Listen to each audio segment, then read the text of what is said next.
Em 23 de janeiro de 1897, em uma área rural da Virgínia Ocidental, nos Estados Unidos, um ferreiro de 35 anos chamado Erasmo Schull estava em sua loja e nesse dia ele tinha planejado ir para casa mais cedo. Mas chegou um pedido de ferraduras de última hora e ele, mesmo relutante, aceitou o trabalho. Erasmus então mandou o seu ajudante, um garotinho de 11 anos chamado Andy Jones, ir até a sua casa e avisar para sua esposa que ele iria atrasar nesse dia. Pediu também para o menino ver se ela precisava de alguma coisa. Erasmus era casado com a Elva Zona Rister Schull, uma mulher de 23 anos. Eles tinham se conhecido há poucos meses, mas a paixão foi rápida entre os dois e logo se casaram e ela engravidou. Mesmo a família dela sendo contra o relacionamento pela diferença da idade entre os dois. Mary Jane, a mãe de Zona, foi quem mais ficou contrariada com o casamento da filha. Ela realmente não gostava do genro, mas Zona tinha uma personalidade forte e ninguém conseguia mandar nela. A gravidez estava sendo difícil, ela sempre doente, e por isso o casal resolveu não contar para ninguém a princípio que ela estava grávida.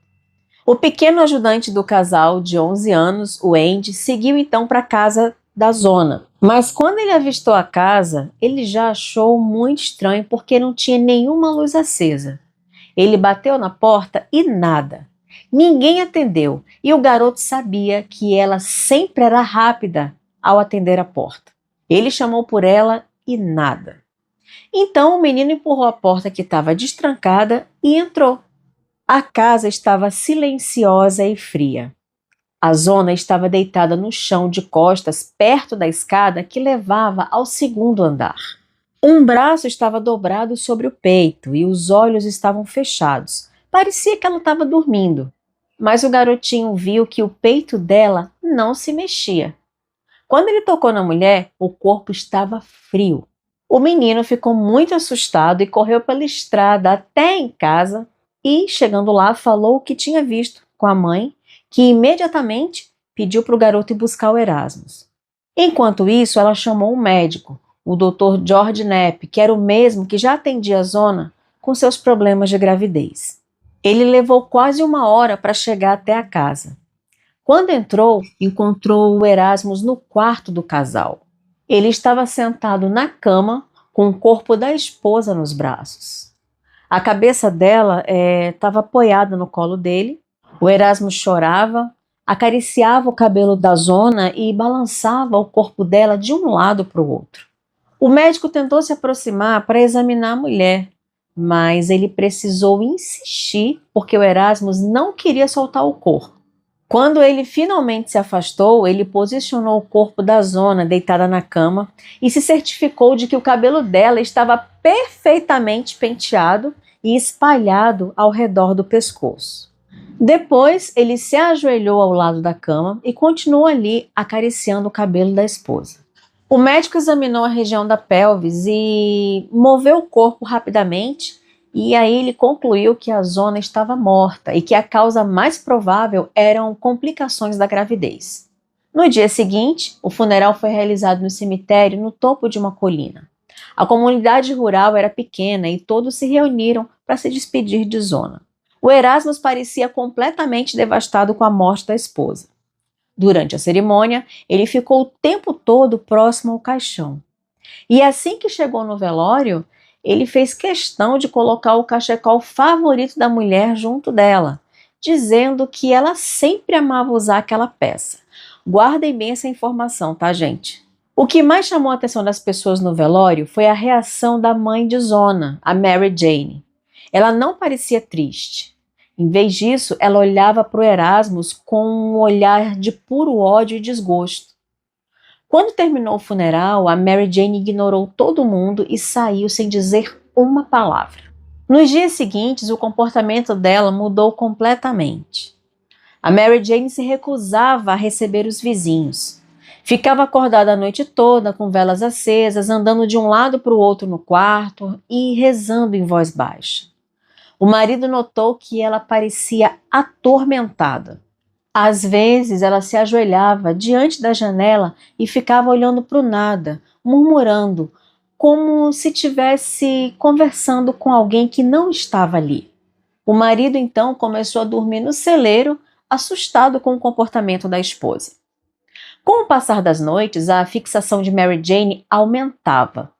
Ela dizia sentir uma presença e acreditava que algo estava terrivelmente errado. Ela rezava implorando para que o espírito da filha voltasse e mostrasse o que realmente tinha acontecido. Cerca de um mês depois da morte de Zona, em meados de fevereiro, algo aconteceu. Durante uma oração, uma luz apareceu no meio do quarto.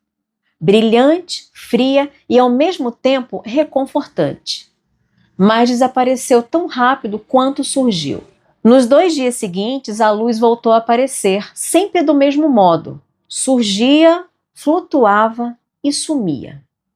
Na quarta noite, porém, a luz tomou forma. E diante de Mary Jane, o espírito da filha apareceu. Ela estava vestida de preto, a pele era pálida como cera, os olhos fundos e escuros, e o cabelo liso caído assim sobre os ombros. A Mary Jane ficou super assustada com aquela aparição, mas conseguiu fazer apenas uma pergunta: como você morreu? O fantasma da Zona parou, abriu a boca e caiu um monte de terra, como se ela tivesse saído da própria sepultura. A voz era baixa, rouca, e então ela começou a contar tudo. A Zona disse para a mãe que o Erasmus, o marido, não era aquele homem ali que todos acreditavam. Que dentro de casa ele gritava com ela, se irritava por qualquer motivo e a agredia constantemente. No dia 22 de janeiro, um dia antes de ser encontrada morta, o Erasmus chegou furioso. Ele queria carne no jantar, mas ela havia preparado uma outra coisa. A discussão foi enorme e saiu do controle. A Zona tentou acalmar o marido, mas ele se levantou, agarrou ela pelo pescoço e a levantou, tirando ela do chão. O espírito ficou completamente parado enquanto contava isso. Ela assumiu uma expressão de puro terror, como se revivesse aquele momento. Então começou a levitar. E diante da mãe, a cabeça do fantasma girou violentamente 180 graus, embora o corpo permanecesse de frente. O som que Mary Jane ouviu foi como o de um osso se partindo. Em seguida, o espírito caiu no chão, virou o corpo e caminhou em direção à porta. A cabeça ainda estava virada para trás. E antes de desaparecer, ela olhou diretamente para a mãe e disse: "Agora você vê o que ele fez comigo?" E aí sumiu. Nessa hora, Mary Jane desabou em prantos, mas agora ela sabia o que precisava fazer. No dia 21 de fevereiro, a Mary foi até o escritório do promotor, contou tudo o que o fantasma de Zona havia revelado e disse que a filha foi assassinada pelo próprio marido. O promotor ficou super intrigado com essa história de fantasma, porque era uma coisa inédita, Mas ele decidiu verificar. Conversou com o médico, o Dr. George Knapp, que lembrou do comportamento estranho de Erasmus durante o primeiro exame. O jeito que ele ficava ao lado da cabeceira, penteando o cabelo de Zona e cobrindo ali a região do pescoço. E principalmente do cachecol que ele insistiu em colocar no caixão. O promotor convenceu o médico a autorizar então uma exumação. No dia 22 de fevereiro de 1897, o corpo foi retirado do cemitério e levado para a escola local onde o exame seria realizado. O corpo da Zona estava surpreendentemente preservado por causa do frio do solo. E quando o cachecol foi retirado, a verdade apareceu imediatamente. O pescoço de Zona tinha marcas profundas como impressões digitais. E a traqueia estava completamente esmagada. Ela realmente tinha sido estrangulada. O Erasmus Shue foi preso imediatamente e durante o julgamento, a Mary Jane testemunhou, contando como o espírito da filha havia aparecido e revelado o assassinato. A história parecia impossível, mas o júri ficou impressionado com a força do relato. As provas físicas confirmavam cada detalhe do que Mary tinha relatado.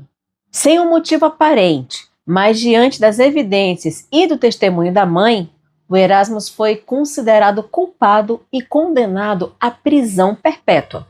3 anos depois, ele morreu de uma doença misteriosa que se espalhou pela prisão. Mais tarde foi descoberto que o Erasmus havia sido casado outras 2 vezes antes de conhecer a zona. A primeira esposa o deixou, alegando que ele tinha um comportamento abusivo. A segunda morreu em um acidente estranho. Um tijolo caiu sobre sua cabeça enquanto ela estava ajudando o marido a consertar uma chaminé. Hoje, há uma placa no cemitério onde Zona foi enterrada, na Virgínia Ocidental. Essa placa diz: o único caso conhecido em que o testemunho de um fantasma ajudou a condenar um assassino. Gente, que impressionante essa história, né? Você já conhecia esse caso?